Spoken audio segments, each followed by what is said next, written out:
Hi, I'm Acacia from the Shoppers Beauty Pros. So today I'm going to show you guys my way to achieve the perfect winged liner look. So step 1, identify which is your bad eye, or your eye that is more difficult to work on.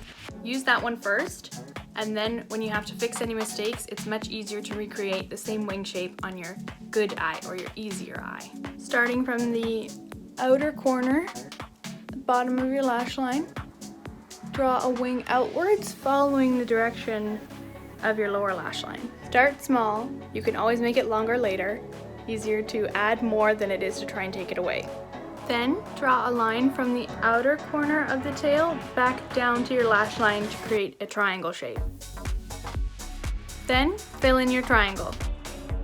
Next, you want to hold your pen parallel to your eye rather than perpendicular outwards, and make small dashes starting from the inner corner working out. It's much easier to make small lines rather than one long swoop.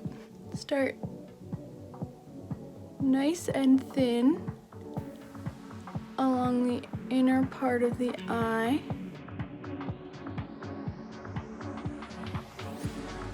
Now that I've done my bad eye first, I'm going to show you the steps on my easier eye.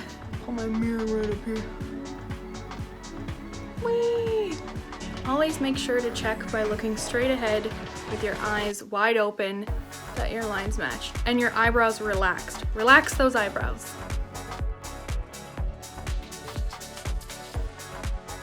As you move outwards to the wing, you can thicken the line and keep thickening until it is an even thin to thick, and then make sure both eyes match.